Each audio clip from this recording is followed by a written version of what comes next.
It's a pleasure once again to be with you, Gary Stearman, for Prophecy Watchers. With me, Avi Lipkin, and I'm holding Avi's 6 books, which we offer as the Avi Lipkin package for $59.95. Right on this website, you can see how to order them. We're going to focus on this book, Return to Mecca. This is revolutionary, Avi. It really is. It has to do with a prophetic structure which nobody else has seen. I think you did some remarkable original work. Return to Mecca. Mecca, of course, being in Saudi Arabia, deals with some prophetic scripture, and it also deals with contemporary politics. And on the back of Avi's book, a quote from Osama bin Laden. This is really interesting. Thus, writes Osama, thus Israel, and behind it, America, killed all the children of the world, and who's to stop Israel from the murder of our sons tomorrow?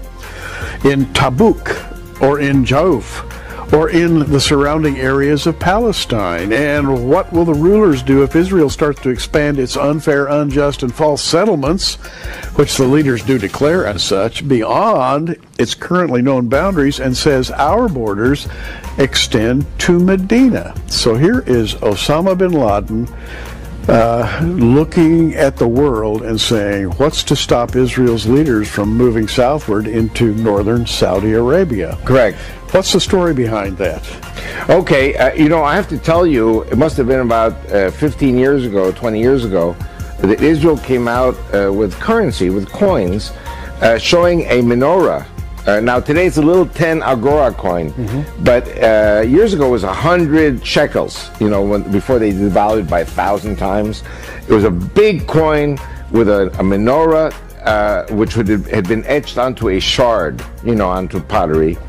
But the way the pottery piece looked, it looked like Israel and Saudi Arabia.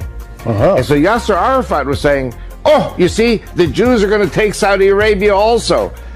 And I said, this Arafat's nuts. But this is deeply ingrained in the Arab thinking, that the Saudi Peninsula, the Arabian Peninsula, does belong to God's promise to Israel. And God says in Deuteronomy 11, I'm going to extend your borders from Lebanon to Arabia. It doesn't say Arabia, it says the desert, and from the Mediterranean Sea to the Euphrates. And firstly I have to say that I owe a lot of thanks and a lot of inspiration to Jim and Penny Caldwell, because they gave me that quote about Osama. And they were in Arabia. They were at Jebel al-Lawz, which is Mount Sinai, the real Mount Sinai, where the 10 Commandments were given. They risked their lives to climb that mountain. They found the cave where Elijah and, of course, the Apostle Paul also spent time talking to God. And Jim and Penny Caldwell said to me, you Jews, isn't the mountain of God important to you? How can you leave Jebel al-Lawz, Mount Sinai, Mount Horeb, the mountain of God, in the hands of the Muslim infidels? And basically, my contention has now become, in my yellow book, that the Jews and the Christians need to liberate Mount Sinai from Islam, from Saudi Arabia. Now, what Osama says in the quote on the back of my book, he talks about Jauf and Tabuk. Jauf and Tabuk are only 100, 200 miles from Eilat, from the southern tip of Israel. And I'm thinking to myself, what are the conditions, what is the scenario for Israel to end up having to go southward and to occupy parts of Saudi Arabia? What's going to lead up to it?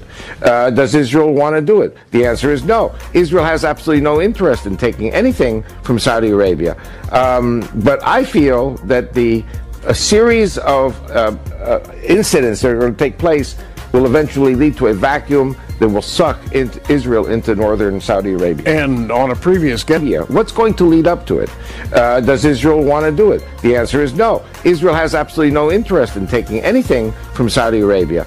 But I feel that a series of incidents that are going to take place will eventually lead to a vacuum that will suck Israel into northern Saudi Arabia. And on a previous guest,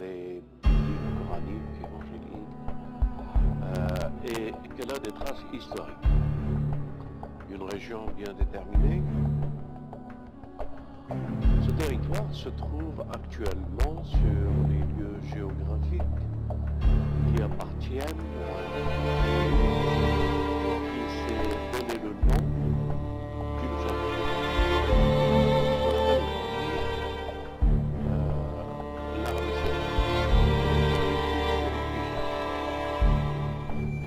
la tombe. Pourquoi je raconte cela?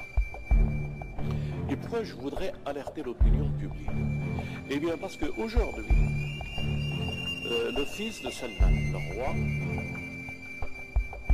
a proclamé que c'est un territoire qui n'est pas sacré et qu'il l'a fait sortir du territoire sacré de l'Arabie saoudite religieuse et que tout le monde, il pouvait en faire une ville universelle. Dans cette ville universelle, ils appellent ça la cité de l'intelligence artificielle. Et pourquoi cherche-t-on tellement à développer ça pour arriver à tel